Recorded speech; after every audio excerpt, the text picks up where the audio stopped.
welcome to WRPB and WRPB Studios. Alright, you guys have known me forever. You know my favorite topics are real estate and food. With me is Trent from Sweet Basil Italiano Yes, sir. on Port St. Lucie Boulevard. Yeah, Port St. Lucie Boulevard and the Rosa, right on the corner. Okay, so I saw the place tons of times, and yet I've never been in there, but I'm going to go. But I have to ask you this. Why a restaurant? Well, I know you probably referred to me being a crazy man earlier, but Yeah, well, yeah. if you're an entrepreneur, you're a little crazy. Yes, it started. I was born and raised here in Port St. Lucie, Fort Pierce area, and then left to do the Marine Corps. And then when I came back, I was looking for an opportunity in different areas, and I said, hey, I noticed the owners at the time were thinking about selling or maybe getting somebody else involved, and I said, look, this is an area that I grew up in, and really considered it. I stopped there and ate myself, and I said, wow, this food's amazing, and talked about it with my significant other, and decided to kind of go full force in that. I hadn't been in the industry for a long time. At that point, I did some stuff back in the day with some prep and some front of house work, and it's more of a just decide to try to be an entrepreneur with it, yeah. Well, the philosophy is what's meant to be will always find its path. Yep. Okay, and sometimes it's tough being an entrepreneur. When I started in this industry, there was no industry. Okay, there was no Skype, no Zoom. We were the pioneers for that.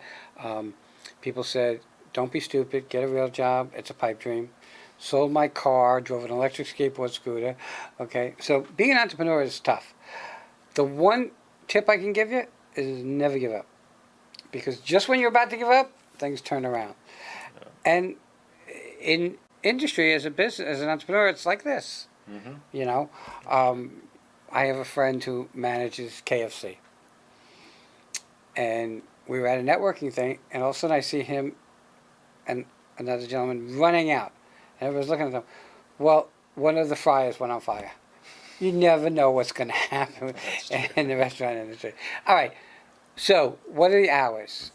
So from Sunday to Tuesday, right now we're 11 to 9, and then the rest of the week 11 to 10. So 7 days a week, every day. Oh, really? You open? Yeah. Oh, you take? Okay. So, is it a restaurant? Is it a? I hate to say this. Is it a pizza place? Is it focused on a little bit of both. So we're starting to kind of Americanize it a little bit. So I know I mentioned earlier that our lunchtime we just have an expanded lunch menu. So we started adding paninis, burgers, that sort of stuff. But really, pizza place. We have gourmet pizza, all different types of pizza that you can imagine with daily specials on Facebook and social media that we post. But we also have our traditional Italian entrees and dishes that we introduce as well. Okay, so some Italian restaurants have veal. Do you have veal? Yes. Okay. Yeah. Sometimes I'm stuck with the chicken parm, but I'll go there for the veal or the pasta with meat sauce. Yeah. And some Italian places don't have meat sauce. Yeah. So I have to get pasta with meatballs and smash them up myself. But did you take it because it was an Italian restaurant, or you took it because the opportunity was there and you thought it was a good opportunity? A little bit of everything, a little bit of timing. To be honest, if I were to go there and try the food and then not like it, and I can't get behind, what I own at that point, I probably wouldn't do it. But I got there, liked the ambiance, the owners, what they were telling me at the time, and it, of course, was in this area. And I was like, look, I really like the food. I like everything about it. I think it's a good opportunity. I see growth potential in it. So I ended up going with the Italian restaurant. So you've learned at this point that it's not a career, it's actually a lifestyle. Restaurant bars are lifestyles, not careers. Yeah.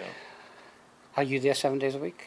I am not, no. I have a full staff in place, and even the previous owners, founders, they're still there. So they've been consultants in a way to me because they wanted me to be successful as well. Right, that makes sense. Yeah, so he's still the chef. We still have the Castro Giovanni family there working.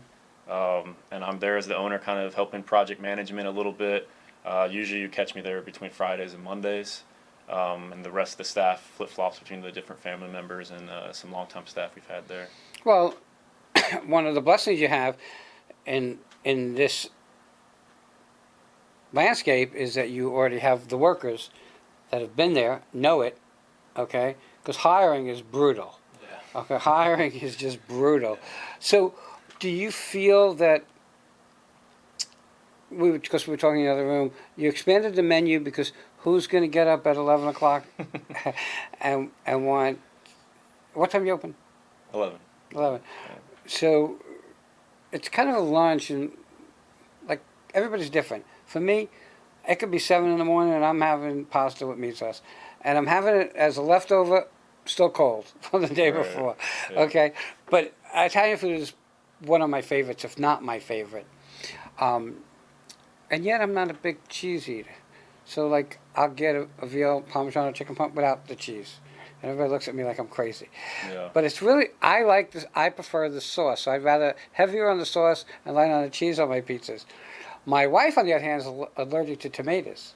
Mm-hmm. So she has to get white pizza with 400 different meats. Okay, but you make a bunch of different kind of pizzas. Yep. During the day, are they sold by the slice? Yes, we could sell by slice as well. Yeah. Throughout the, or does it end, like some places end it at like 5 o'clock, and then you got to do pies, or you. Yeah. As So long, pretty much it's whatever you want, and that's what we offer. And even if it's something that, like, you're gonna have an interesting dinner at your house, right? Because you have your wife wanting all this stuff, and you wanting all this certain stuff. Right. If you just tell us how you want it, we'll get it to you how you want it. So there's different options, and we do it all day long. do you, how many seats do you have? Do you know? Uh, Probably right now, I want to say about 35. Oh. We just added some updates to the patio, so we have a nice little called like the garden area, right? We have some astroturf out there and some bar seating. Probably put another table out there soon as well. All right. So now I have a question because you mentioned bar. Do you have a full liquor license? No, I have a 2 cup. So beer and wine. We're working right now to get all sorts of Italian imports in and some new local crafts on the menu as well. So, On beers and stuff. Yep, we just added an American Icon from Vero Beach, Hop Life Brewing, probably that Sailfish and maybe a couple others. Hop but- Life has been in here. Sailfish has been in here. Yeah, yeah. All the local guys. You got to yeah, support local. Right, and we talk about that all the time. The gentleman that was on before you, we were just talking about, people go online to buy stuff, insurance, let's just say, and God forbid something happens, and you go back online, or you call, and you can't find the person that helped you. Mm-hmm. Always good to buy local, to know face to face who you're dealing with. I have been in the bar industry. I've owned bars, never a restaurant, because I don't drink. So owning a bar was profitable for me. If I owned a restaurant, it wouldn't be as profitable because I do eat. Eat everything, I right? do eat. All right, so you go in there the first time. Do you remember the first time you went in there? Yeah. What'd you order? I think I got the chicken parm, if I remember correctly. Okay. I'm a big chicken parm guy. It was Are a you? while ago at this point, but I'm eating all the time too. So.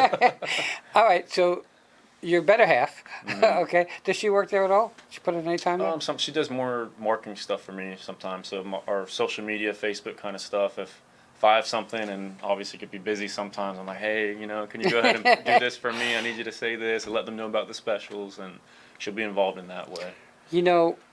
I will tell you this: you will never be successful if you don't get family support. Yeah. That's a philosophy I've always had. Ironically enough, for me, I lucked out. My mom was older when I started this, and she never listened to any of my shows. She wasn't computer savvy or anything. But my wife today was actually a listener to my show. She lived in Indiana, and she was my biggest support, even prior to us meeting. And her mother lived in Canada, and she was a support. So I had support, and I was blessed to have that. Do you have the same customers come in? You have like repeat customers? Oh, absolutely, yeah. I know some of it's called philanthropy, but because I was prior Marine, I support veterans in the area. So a lot of them, if we do veteran events, like we just got done doing the Korean War Veterans Association. Harold, the secretary for their national committee, he comes out with his group all the time, and we sponsor a lot of their stuff. So started that, I guess, relationship back in Memorial Day time, and got a bunch of stuff for them, and they just came out again for Veterans Day, and gave away free food, and because of that, they kind of paid back in turn. Though I was never in the military, and I thank you for your service, because I can't do what I did if it wasn't for the military and the people that risked their lives. I've gotten very close with a retired Marine. He's retired 4-star lieutenant general, Okay, so Lots of stories, yeah. getting off our topic of the restaurant, he said to me, Wayne, someone in your unit gives you a code name, but you can't give it to yourself. Someone has to give it to you. So his is Rhino. I can't call him Rhino because I call him General because he earned that respect. But he points to me and he goes, and your code name is the Professor. So now he calls me the Professor. I call him Rhino. I never call him Rhino. I call him General. Sometimes I'll slip and say Frank because that's his name. But I feel guilty if not many reach Lieutenant, 4-star Lieutenant General. It's tough. Okay? So you definitely got to understand that they earn the respect. And I do a lot for the military, even though I've never been in the military, but I know without you guys, I could never have gotten to where I am at. And it's a blessing, and most people don't understand what a blessing it is to have people who go into the military and protect our rights and our freedoms, which allows you to open a restaurant. Yeah, no, it definitely helped out, right? Okay. Probably one of the last things you thought about when you were in the Marines, right? Yeah. Did you ever think you'd be in the restaurant industry? I mean, you said you No. worked in front of the house and you did some prep work. Yeah, it's always, I feel like everybody at some point, they think about what's possible in their life and you dream about stuff, right? But I don't think specifically restaurant. I think at one point I was like, yeah, maybe I can get into this industry or do this. It would be cool to have a coffee shop or a bar on the side, you know, or do something in that regard, but I don't think specifically a restaurant. Well, anything with food, Yeah. okay, is a lifestyle. My wife's a chocolatier. She makes very high-end chocolate. Yeah. And it's a lifestyle because everybody, first of all, if you have chicken, they want veal. If you have veal, they want chicken. Everybody wants what you either out of or what you don't have. Oh, that's how it works. Right? Yeah. In everything. What's your biggest seller? It's all over the place, to be Is it? honest. We were just laughing the other day because, you know, marketing brings different things to the table, especially with third-party apps and everything that you have now. And I think I posted a picture of our penne alla vodka one of the days, and prior, the owner sold it, but not near as what we've been selling it lately. And I don't know if because you eat with your eyes a lot of times. Yes, If you they saw the definitely. picture of penne alla vodka, but we were just laughing yesterday or the day before, saying, hey, we're selling a lot of penne alla vodka. But I know we get compliments all the time about our chicken parm subs, veal parm, all that kind of stuff. That's more Americanized Italiano food. That's okay. It's Works for probably me. one of our best sellers. So. It works for me. Do you know the address It's 291 Southeast Port St. Lucie Boulevard, across from the police station. and the phone number? 772-333-2332. And you have a website, Yes. obviously, because you're doing social media. SweetBasilItaliano.com. Yeah, makes it easy. Everybody, go check him out. He doesn't understand by coming in here and not bringing food. He opened the door for me to have to go there now. One of the rules I learned over the years is that you can have the best food in the world, and the service is poor. People are not coming back. Right. You can have good food, doesn't have to be the best in the world, and great service, and people are coming back. Service is so important, and hiring is so tricky nowadays. Okay, and I guess, and I don't know, I guess servers have to make do they have to make a salary now? I mean, an hourly? Because Yeah. it used to be like $2 an hour. It's not like that anymore, is it? No, I know things are increasing with the different laws out there now, and everyone does their own thing with tips trying to come into addition with that. But I pay a lot of my guys the same rate, and then they make tips on top of that. You know,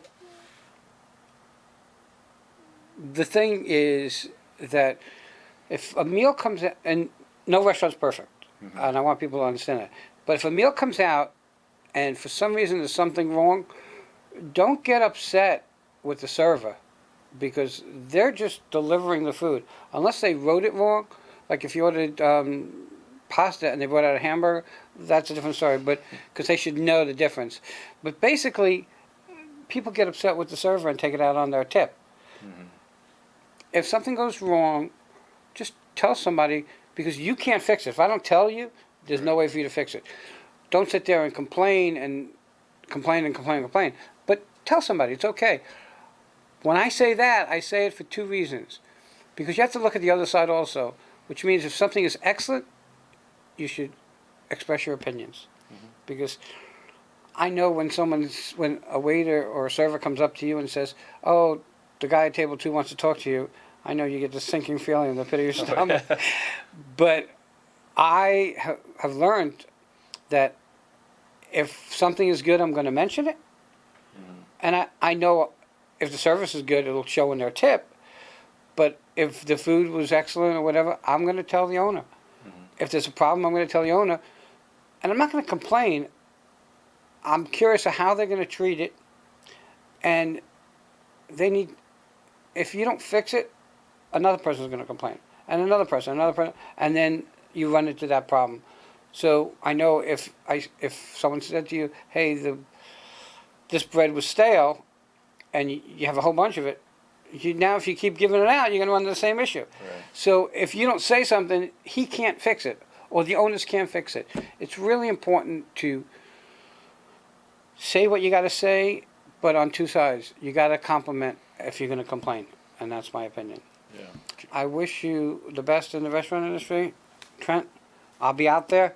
Everybody, check them out, and we'll be right back. Thank you.